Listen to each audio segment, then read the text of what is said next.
Film kali ini kita mulai di sebuah malam. Terlihat Sophie dan pacarnya yang bernama Ryan lagi berada di jalan.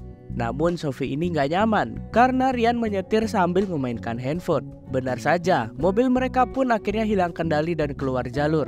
Mereka pun bertabrakan dengan mobil lain di sisinya. Di sisi lain kita diperkenalkan pada Dr. Beck yang sedang mencari jodoh di situs kencan. Sambil tersenyum, Dr. Beck melihat foto demi foto wanita yang ada di situs itu. Keseruan Dr. Beck ini terpaksa berhenti karena adanya korban kecelakaan. Yang mana korban kecelakaan tersebut yaitu Sophie dan Ryan. Di sini kondisi Sophie lebih parah daripada Ryan. Sophie membutuhkan operasi akibat kecelakaan mobil tadi. Dengan pengalaman yang dimiliki Dr. Beck, dia pun dengan santai menyelamatkan kehidupan si Sophie. Walaupun asistennya yang lain udah pada panik tuh. Tapi Dr. Beck malah masih santai dan bisa-bisanya dia senyum gitu ke Sophie. Sophie pun akhirnya selamat. Dr. Beck pun menemui orang tua Sophie sambil menjelaskan tentang keadaan putrinya tersebut. Orang tuanya pun sangat bersyukur kepada Tuhan karena anaknya masih diberi keselamatan.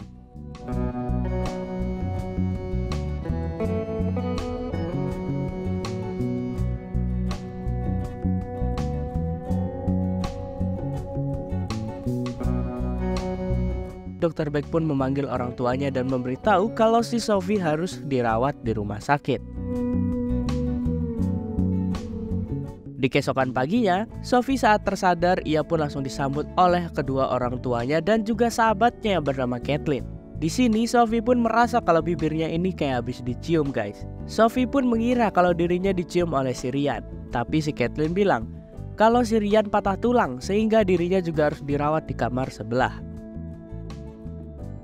Singkat cerita, ibunya Sophie pun pergi beli makanan. Kesempatan ini dipakai oleh si Dr. Beck untuk berduaan dengan si Sophie. Ia pun mulai mengunci pintu kamar dan menyapa Sophie dengan sangat lembut. Sophie pun yang biasa gitu dengan yang namanya dokter ya kan. Dr. Beck pun pura-pura membalur luka si Sophie dengan salep. Padahal ini merupakan akal busuknya dia doang, supaya si Dr. Beck ini bisa modus kepada si Sophie. Di saat mereka lagi bercanda, ibunya Sophie pun datang dan membuyarkan semua rencana Dr. Beck. Begitu juga dengan saat si Sophie diperbolehkan pulang, dan ia pun menjalani rawat jalan. Sophie sangat berterima kasih kepada Dr. Beck karena udah merawat dirinya dengan sangat baik. Sophie pun memeluk Dr. Beck, yang dimana bagi Dr. Beck ini adalah ungkapan cinta dari Sophie kepada dirinya. Sophie pun langsung pergi ke rumah pacarnya. Rasa rindu dan khawatir bercampur menjadi satu. Namun apa yang dikata oleh Ryan, ia malah ngedumel dan marah-marah karena kakinya patah sehingga dia sudah tidak bisa menjadi atlet sepak bola lagi. Ryan yang sama sekali nggak peduli terhadap kondisi Sophie, ia malah mengusir Sophie dan membiarkan dirinya bermain PS sendirian. Di sisi lain, Dr. Beck malah semakin larut dalam imajinasinya. Ia membayangkan Sophie datang ke rumahnya dengan tersenyum kepadanya tuh. Ia pun mulai memeluk erat dirinya. Padahal semua ini cuma imajinasinya si Dr. Beck doang guys. Rasa semakin ingin tahu kepada Sophie ini mulai menjadi tinggi. Ia pun mulai melihat sosial media dan foto-fotonya, mulai dari teman-temannya hingga foto-foto kecilnya si Sophie. Sophie yang hanya sebagai gadis remaja polos memberi sebuah boneka dan sepucuk surat sebagai tanda terima kasih kepada Dr. Beck. Karena si Dr. Beck ini udah menyelamatkan nyawanya. Dimana hal tersebut malah makin membuat si Dr. Beck ini semakin terobsesi. Ibunya Sophie pun mulai mencium aroma-aroma tidak enak. Dia pun mulai mewanti-wanti Sophie untuk tidak terlalu dekat dengan Dr. Beck. Ibunya khawatir dengan cara Dr. Beck melihat Sophie itu sangatlah berbeda dengan pasien yang lain. Dr. Beck pun mulai mengikuti Sophie kemanapun ia pergi. Seperti malam ini contohnya, saat Sophie sedang nongkrong dengan Kathleen, Dr. Beck pun mulai mengikuti mereka. Sophie yang melihat Dr. Beck mengajak si Dr. Beck ini untuk bergabung dengan mereka. Dr. Beck pun langsung melancarkan aksinya. Ia pun mulai menggoda Sophie. Ia pun mulai mengajak si Sophie ini untuk pergi berkencan. Sophie pun mulai ketakutan. Ia pun menolak ajakan Dr. Beck ini dengan secara halus. Ternyata hal tersebut membuat Dr. Beck menjadi sangat patah hati. Dia pun marah-marah dan berteriak layaknya orang gila. Perilaku nyeleneh dokter ini akhirnya dilaporkan oleh orang tuanya. Orang tuanya pun meminta Sophie buat jaga jarak. Ayah Sophie pun datang ke rumah sakit untuk memberikan pelajaran kepada dokter ini. Sampainya di rumah sakit, Dr. Beck ini malah memutarbalikkan fakta. Dr. Beck bilang kalau Sophie lah yang terobsesi pada dirinya. Sophie memberikan boneka dan sepucuk surat kepada dirinya. Ayah Sophie pun justru termakan dengan omongan dokter ini. Makanya Sophie akan tetap menjalani perawatan jalan dengan Dr. Beck. Dr. Beck pun tidak mudah menyerah. Dia pun terus mengintai gerak-gerik Sophie.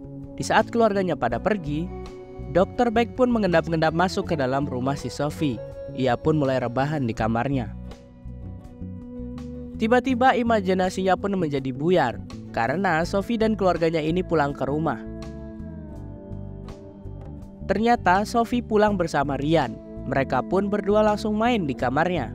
Dr. Beck yang terjebak di lemari Sophie, dengan penuh rasa cemburu, Dr. Beck pun harus melihat kejadian apa yang ada di hadapannya tersebut. Kenyataan pahit yang emang harus dialami oleh Dr. Beck ini karena ia berusaha masuk ke dalam kamar si Sophie. Oleh karena itu, Dr. Beck pun berencana untuk merusak hubungan asmara Sophie dan Ryan.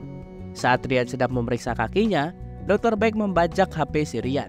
Ia pun menceritakan bahwa Sophie tidak semenarik dulu. Bekas luka yang Sophie miliki sekarang membuat si Ryan tidak cinta lagi padanya. Rencana busuk Dr. Beck ini ternyata ampuh. Sophie pun langsung datang kepada Ryan dan meminta penjelasan. Namun, namanya anak muda, mereka pun malah berantem. Perdebatan antara mereka berdua pun semakin melebar kemana-mana. Ryan pun akhirnya menelusuri asal-muasal masalah ini. Hingga akhirnya ia mengetahui kalau Dr. Beck terlibat dalam semua permasalahan ini. Gak perlu waktu lama, Ryan pun langsung datang ke rumah Dr. Beck. Ia pun langsung menuduh Dr. Beck yang mengirim chat kepada HP si Sophie. Tapi Dr. Beck pun mengelak karena ya emang gak ada bukti. Ryan pun berusaha untuk menyerang dokter ini. Namun dengan kondisi yang masih terluka membuatnya usahanya itu menjadi sia-sia aja. Ia pun langsung memberikan kabar kepada Sophie dan menceritakan apa aja yang ia alami di rumah Dr. Beck. Sophie pun kembali menceritakan kepada orang tuanya. Orang tuanya pun sepakat bahwa Sophie benar-benar harus dijauhi oleh dokter itu. Sophie yang ditemani ibunya pun datang ke rumah sakit dan mengganti dokter. Lagi-lagi, Dr. Beck pun marah besar. Ia pun dengan teganya mengoplos obat yang dipesan ibu Sophie. Sehingga saat ibunya meminum obat tersebut, ibunya menjadi kejang-kejang. Namun untung saja, Sophie cepat membawa ibunya ke rumah sakit. Karena sedetik aja bisa telat, ibunya sudah bisa beda alam. Ambisi Dr. Beck untuk mendapatkan Sophie terus berlanjut. Kali ini Dr. Beck pun melakukan rencana utamanya, di mana ia mengikuti Sophie, dan ketika saat sudah sepi, ia pun menyerang Sophie dari belakang. Walaupun Sophie bisa kabur dan menghindar, tapi Dr. Beck selalu lebih cepat satu langkah dari si Sophie. Orang tua Sophie pun dibuat kaget ketika kepolisian datang ke rumah mereka dan memberi kabar kalau Sophie sudah tewas dalam kecelakaan mobil. Begitu juga saat mereka menonton TV kecelakaan mobil, yang mana mempertunjukkan mobil tersebut sampai hangus, yang membuat mayat Sophie ini udah gak berbentuk lagi. Ia pun semakin dibuat yakin dari kepolisian kalau di dalam mobil itu ternyata ada mayat si Sophie yang udah hangus terbakar. Namun ternyata di sisi lain Dr. Beck pun senang karena rencananya berhasil dan berjalan secara mulus. Sophie ternyata masih hidup dan terikat tuh. Dr. Beck ini memanipulasi jenazah si Sophie dari jenazah orang lain yang ia ambil di kamar jenazah. Lalu ia tukarlah semua peristiwa itu agar tercipta Sophie lah yang terbakar. Ternyata hal tersebut cukup ampuh untuk menipu kepolisian. Dr. Beck pun mulai mempersiapkan identitas baru bagi si Sophie, yang kemudian sekarang Sophie ini sudah menjadi istri Dr. Beck karena data-data yang telah diubah tuh. Dr. Beck pun bersiap-siap pindah ke kota lain dan memulai hidup baru dengan si Sophie. Tapi belum sempat pergi, Dr. Beck pun memberi sarapan kepada si Sophie. Disinilah Sophie berhasil membujuk Dr. Beck untuk melepaskan ikatannya. Di saat dengan lengah, Sophie pun menyerang Dr. Beck dengan pisau makan. Dr. Beck pun menjadi marah dan berniat membuat Sophie menjadi cacat permanen. Sehingga Sophie benar-benar bergantung kepada Dr. Beck ini. Dr. Beck pun mempersiapkan alat bedahnya, sedangkan si Sophie berusaha kabur menyelamatkan diri. Dengan kekuatan dirinya, ia pun berhasil melepaskan dirinya. Ia pun mulai bertarung melawan Dr. Beck hingga akhirnya Dr. Beck pun harus merasakan kerasnya hantaman si Sophie. Ia pun langsung kabur ke rumahnya, yang dimana di rumahnya ini udah banyak orang-orang lagi berdoa, berduka atas kematian si Sophie. Kepolisian pun kalah cepat. Mereka menggerebek rumah Dr. Beck dan ternyata Dr. Beck udah kabur. Dr. Beck itu kabur ke Meksiko untuk mencari target selanjutnya. Dan film pun tamat.